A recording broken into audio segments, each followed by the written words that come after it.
Hello everyone and welcome back for a third time in a row to Gran Turismo 7. Today we're at Mount Panorama Motor Racing Circuit, a track I know, I'd say quite well, in a Mustang. Well, we're driving this in a Mustang Boss 429 from 1969. I've got it tuned quite nicely. It's a lot more stable than it was when I first bought it, that's for absolutely certain. And yep, it's 5 laps around this track.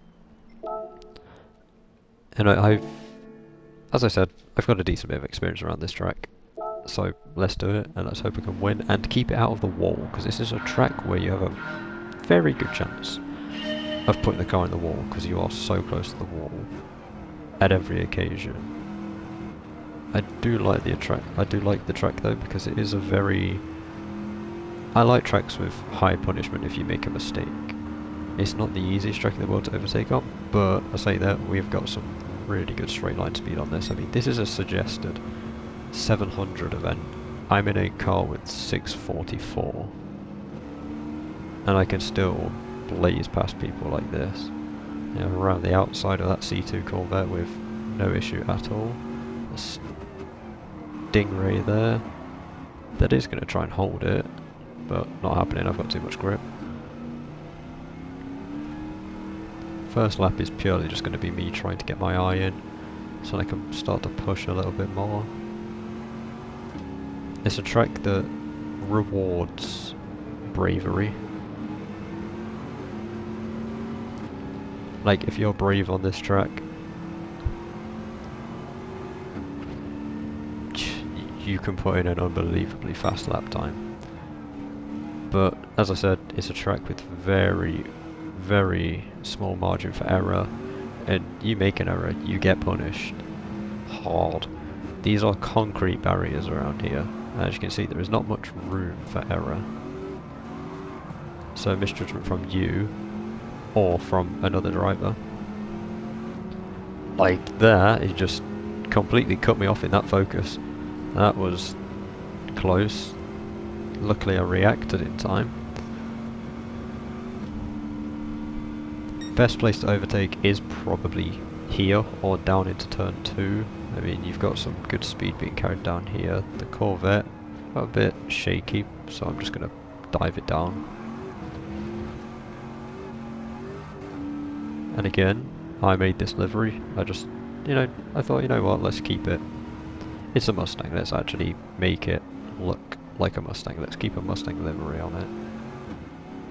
So obviously we got the horse, we got the Mustang, got the 429 logo there, Pirelli sponsorship on the back, National Mustang Day on the rear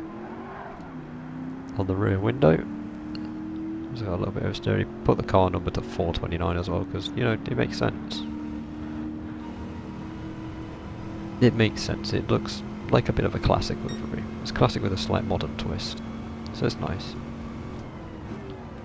But now, because I'm starting to get a bit more clear air, and I've got my eye in a little bit more, I can start to push the limits of this track. I mean, if I hit the wall, I do apologise, but I've not driven it in this car. I'm used to driving it in a GT3, so I'm used to having a lot more grip, and this Ford GT left me a decent amount of room.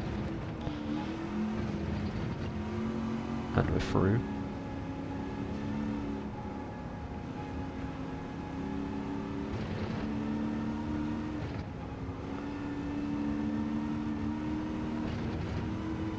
That is one of the toughest corners, I think. Not even here. The dipper is not that tough, it's just you need to make sure you don't outbrake yourself.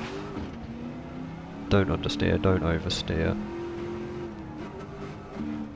In a qualifying lap, you kind of throw caution to the wind. You do a banker lap and then everything just goes caution to the wind, and you just try and send it and hope for the best. In the race, you're comfortably, lifting through quite a lot of these corners because you just don't want to take a risk and put it in the wall. And I will say, lapping traffic on this track is absolutely horrendous. It is one of the worst things you can do. I mean, I did some league racing at one point, and I'll tell you a little story here. I won this race here. It was a GT3 race. It was 36 laps. I won, but man, the lap traffic was horrible. I was slightly, out of my class. I should have been in a higher division. I was like a good 6-7 seconds a lap faster than the people who were like 8th and below. There was 14 people, so I was lapping quite a few cars. I mean, some of them, they were staying out of the way really well, or like a lot of them, like kept catching them when they were going into the pits, so they were out of the way. But oh my, like coming up to here was one of the worst places, because they'd just sit on the apex, or they'd sit bang in the middle of the track where I am right now, and you can't go left, you can't go right, you don't want to dive bomb them in case they don't react fast enough. So you're just waiting for them to realise they've got to give you space. This is kind of what it was like with this Corvette in front, just constantly looking for an opening. But I don't want to send it in somewhere that's a low percentage move, just in case they don't react. Like here, trying to overtake at the dipper is absolutely horrible. I would not recommend it to anybody, because if he gets a bit of oversteer like he did there, it's very hard to avoid. And I took up, as much as I said you don't take risks, I thought, you know what, he's oversteering all over the place, so I'm just going to go for it. If he hits me, whatever. So yeah, the traffic was a nightmare to lap. I did end up winning that race, so it was quite good. At that point I was driving the Porsche 911 RSR GT3, which was a really good car. I thoroughly enjoyed driving it. And look at that Corvette go with that straight line speed, that is insane. But under braking and in the corners, I've got a lot more grip, better braking. He's all over the place again. I'm going to struggle to get him at turn, I mean if I get him down to turn 1, he's then just going to get back past at turn 2, which I'm not going to get past at turn 1, because look at that acceleration. He has gone for a full, power build. Look at that. Kicks up a bit of grass on the entry. Come on. Gotta move out of the way. I want to go faster here. You see, and look at the lap time. I lost 5 seconds by being behind him. Catching him through, sector 2 and sectors 2, 3, and maybe sector 4. I mean, not really sector 4, just mainly sector 2 and 3.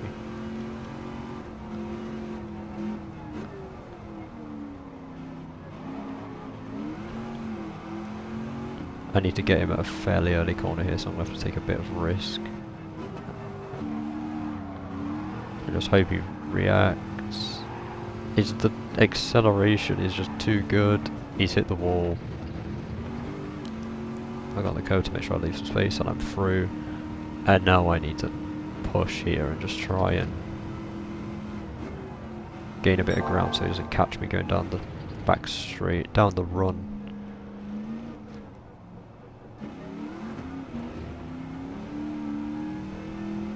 It's one of those tracks where if the car feels on edge, you can get a very fast lap. Whereas if the car feels very smooth and stable, you're going to struggle to get a fast lap, because you've got to push the car to its absolute limit. There we go, we've got a 5.9 second gap. He is going to catch down the straight, but this next lap, I can do a bit of a push lap and talk through how I drive Mount Panorama. If I don't outbrake myself, which I have,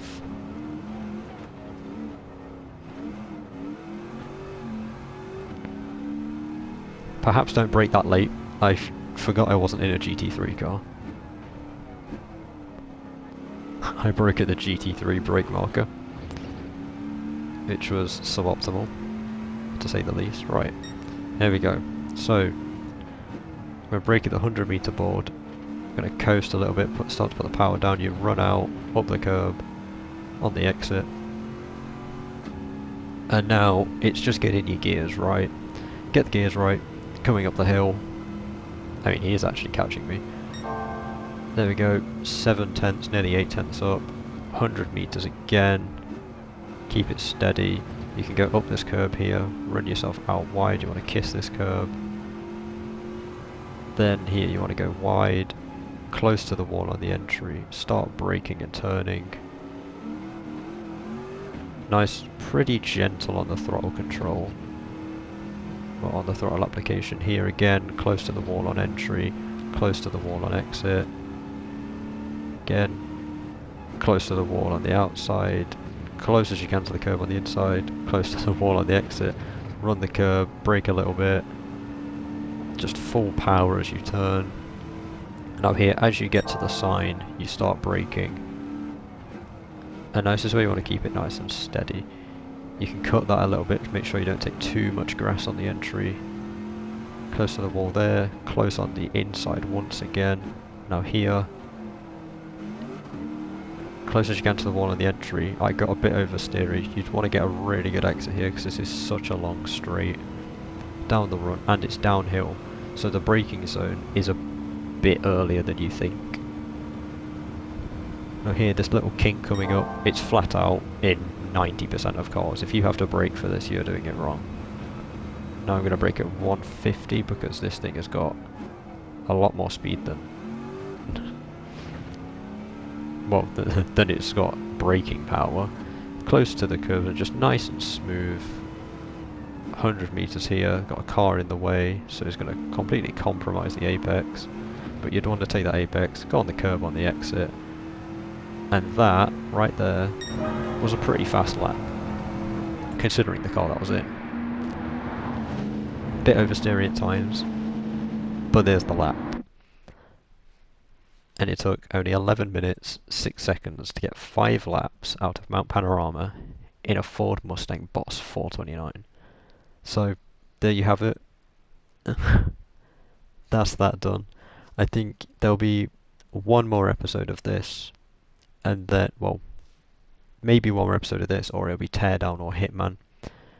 And then we start going back to the normal upload schedule with one of these, you know, when its time comes. So, thank you everyone for watching. I hope you enjoyed, and I'll see you in the next video. Goodbye.